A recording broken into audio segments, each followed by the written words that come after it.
through, take that left hand. Madrid spins into that. Oh, hard. Oh, he's out. Oh, my goodness. Damian Anderson puts a... Man, Gary Tony's like a face-like grip on that leg.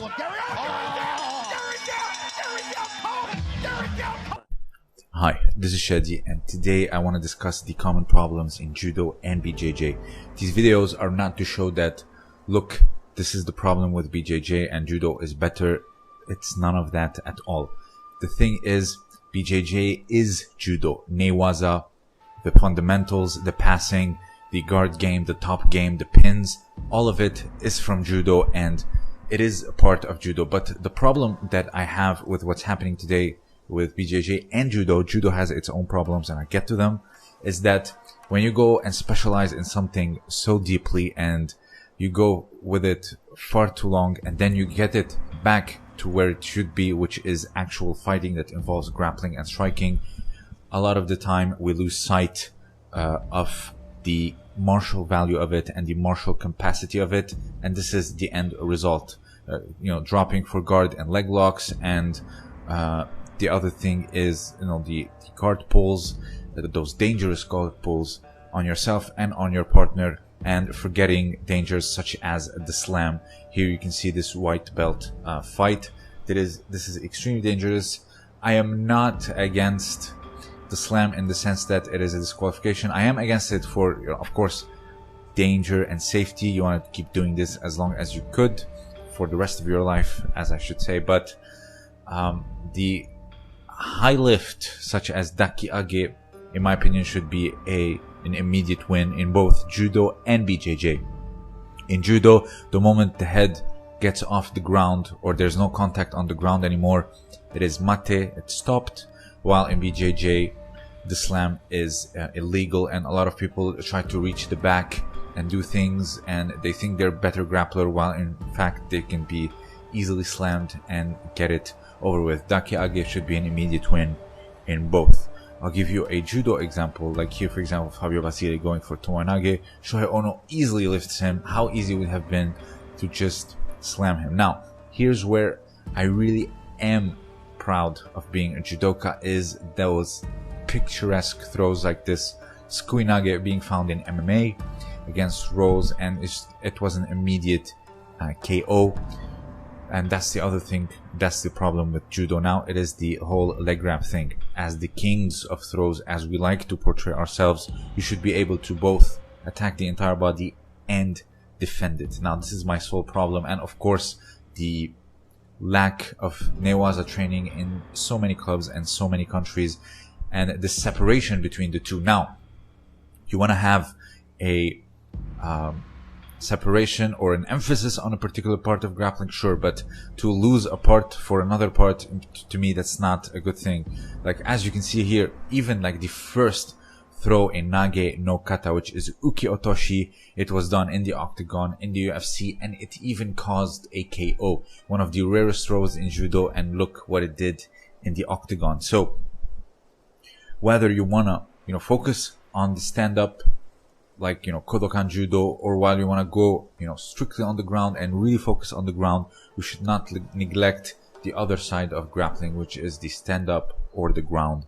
So what I'm trying to say is the problem simply in BJJ is that it's specialized in so many things that are highly technical, that takes a lot of years and mastery to develop.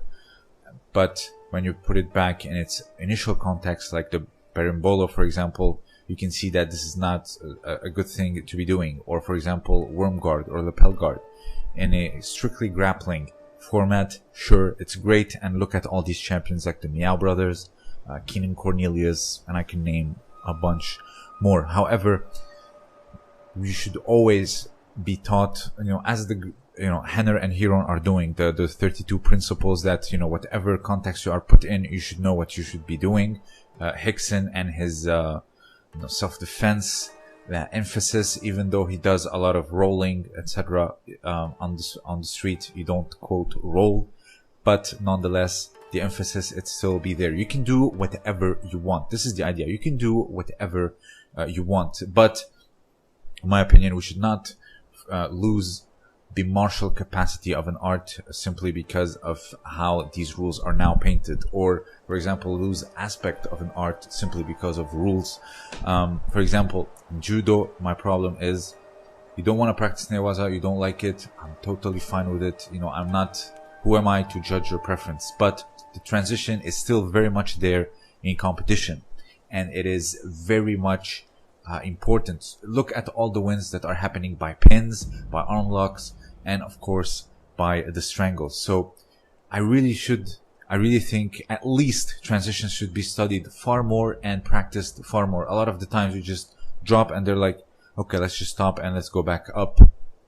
So much so that whenever we are put in the slightest inconvenience in newaza, we just tap at a pin, or we just cannot defend an arm lock. And transitions should be studied.